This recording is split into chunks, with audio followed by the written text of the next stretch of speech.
గుంటూరు కృష్ణా జిల్లాలో జరుగుతున్న ఎమ్మెల్సీ ఎన్నికల సందర్భంగా కేంద్ర మంత్రి పెమ్మసాని తన ఓటు హక్కును గురువారం వినియోగించుకున్నారు. తెనాలిలోని రావి సాంబయ్య మున్సిపల్ బాయ్స్ హై స్కూల్లో ఆయన తన ఓటు వేశారు. అనంతరం విలేకరులతో ఆయన మాట్లాడుతూ ఓటు హక్కు విలువ తెలిసిన వాళ్లం కాబట్టి ఢిల్లీలో ఎన్ని ముఖ్యమైన పనులు ఉన్నా, కేంద్ర మంత్రులతో సమావేశాలు ఉన్నా అన్నిటినీ పక్కన పెట్టి నేను నా ఓటు వేయడానికి వచ్చాను అని అన్నారు.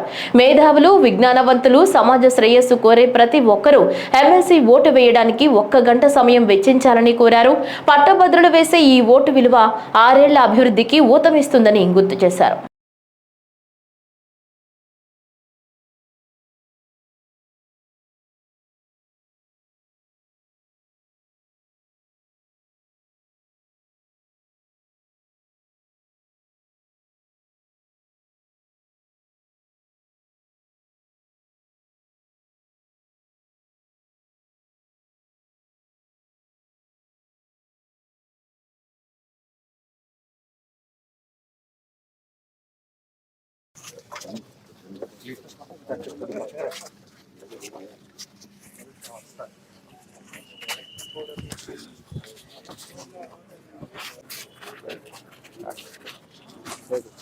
ఈరోజు ఢిల్లీలో 2 లార్జ్ మినిస్ట్రీస్ తోటి బిజీగా ఉన్న గవర్నమెంట్ కార్యక్రమాలు ఉన్నా కూడా ఓటు హక్కు, ఓటు విలువ తెలిసిన వ్యక్తులం కాబట్టి ఈరోజు వచ్చి ఎమ్మెల్సీ ఎలక్షన్స్లో ఓటు వేసాం. దాదాపు 3,40,000 మంది రిజిస్టర్ అయ్యారు.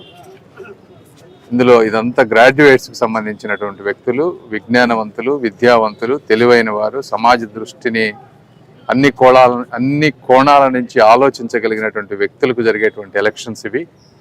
కాబట్టి మీరందరూ వచ్చి ఓటు హక్కు వినియోగించుకొని అభివృద్ధి ఇంకా ముందుకు వెళ్లే విధంగా మాలాంటి వారందరికీ కూడా ఊతమిస్తారని మనస్ఫూర్తిగా కోరుకుంటూ 1 గంట సమయాన్ని దయచేసి అందరూ వెచ్చించి ఓటు వేయాలని మనస్ఫూర్తిగా కోరుకుంటా ఉన్నాను.